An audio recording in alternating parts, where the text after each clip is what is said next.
We concluded the summer of 2016 by comparing the Superb to the Camry, and the Superb had emerged victorious back then for its potent engines, its stunning design and its premium poise.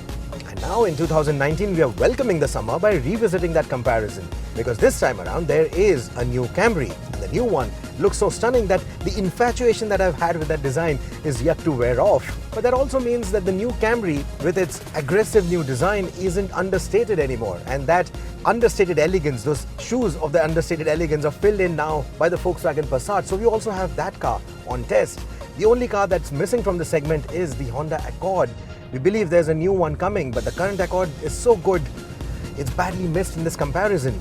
But even without the Accord, the Superb versus the Passat versus the new Camry is still a very exciting comparison test and a very difficult one to choose a winner from. The Superb, it's starting to look a little dated now, but with its sharp character lines, it is the most athletic looking design of this lot. The Passat has sharper character lines, but a more sober front end and a more sober tail end make it look a little more understated. The understated elegance that once we used to like about the Camry. Now it's the Passat's department. The Camry, on the other hand, I think it looks the most regal of this trio. With its wide haunches, it has a wide-bodied look to it, which really looks very premium. In terms of its design, in terms of the overall styling, I think all these three cars score equal points in my books. If I had to pick one, it would be the Superb still, in the Sportline trim, in a sporty red color. But if the Accord was here, probably things would have swung in its favor. All these brands have more premium members in their family. Lexus for Toyota, Audi for Volkswagen and Skoda. And the cues of these brands filter down to these cars as well, both outside and inside. So while the Passat and the Skoda have straight lines and a grid-like layout for their cabins, the Camry has a more flowing design for its center console that is very much like a Lexus.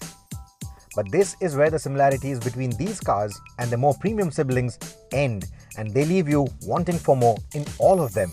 In the Camry, I would have liked a better infotainment system. In the Superb, I would have liked a heads-up display, while the Passat would have felt great with a virtual cockpit. I'm largely seeing people in India shy away from the Passat or the Superb purely because the cabin and the switchgear feels like the smaller Volkswagens or Skodas that they're upgrading from, robbing them of the novelty that they expect from a car of this class. That said, space is hardly a concern with either of these cars, and the Camry is the largest of the trio. Take a quick glance at the features list and you will realize that neither of these cars pamper the driver's seat with many options.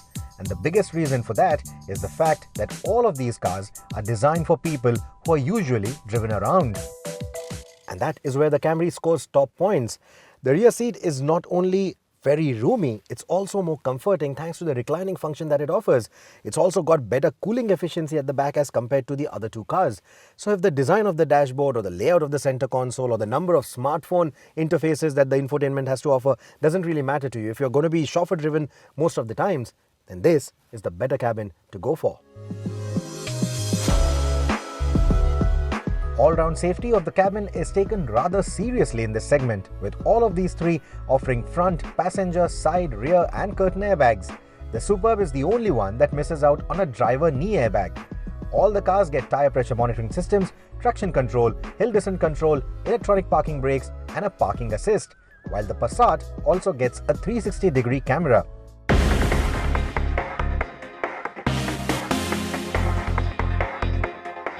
You might raise your eyebrows at the fact that the Camry here is a petrol hybrid, while the Europeans we have on test are diesels.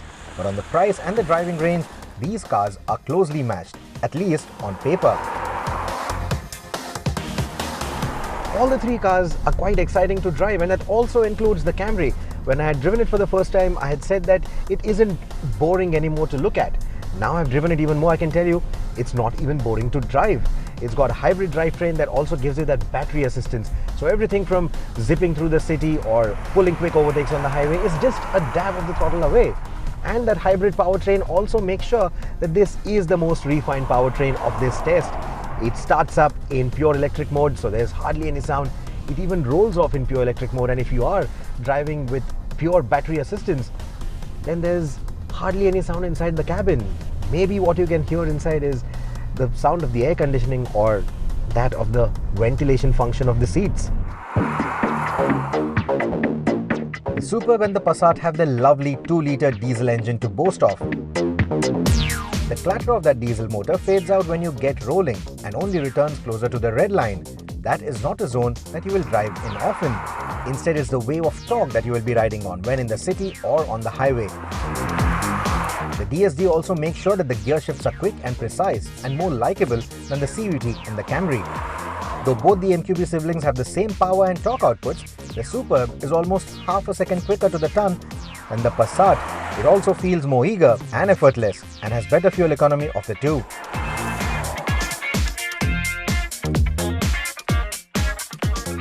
All these cars have various driving modes that alter the responsiveness of the powertrain. The comfort or the normal mode worked just fine for majority of our tests.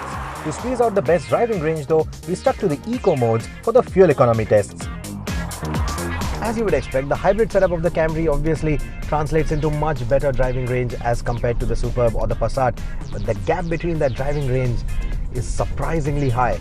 So much so that I wonder why Volkswagen or Skoda aren't considering hybrids as a part of their Indian lineup. They have perfectly good hybrid setups running in the European models and they should bring it to India. It would certainly make for a much better choice than the diesels at this point in time.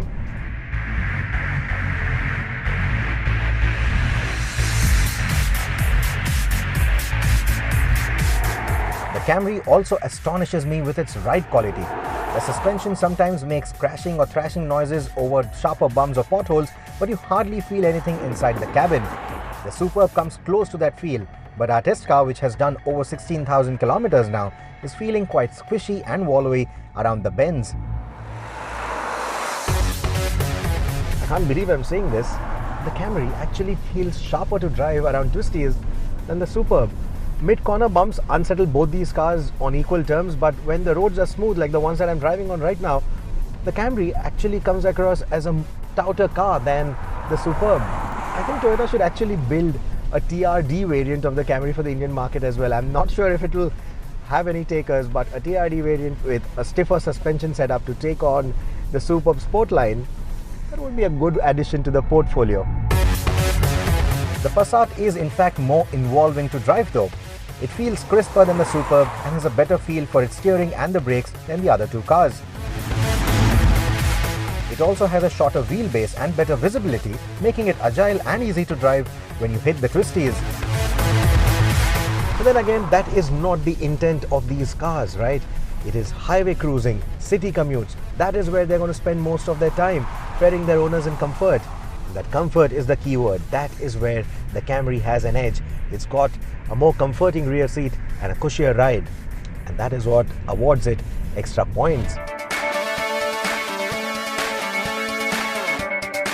All the three cars score equal points on value in our books.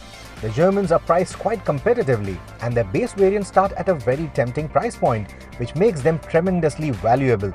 The Camry on the other hand is only available in one trim, and at the time of this test, it charged a 3 lakh rupee premium over the Europeans. But that also gets you a larger car, better rear seat comfort, an incredible fuel economy and low running costs. Interestingly, just the way these three cars take different approaches towards the design, they also take a different approach towards the kind of customers that they target. For example, the Superb has always targeted young executives, and now the Camry with its aggressive design, its new age styling is trying to do the same, whereas the Passat continues to target those who like to maintain a low profile. And yet, all three are closely matched on kit, spec and intent, and that shows in how closely they match even on the points. It is all down to making a personal choice, but all things considered, the Camry edges ahead and is the clear winner of this test.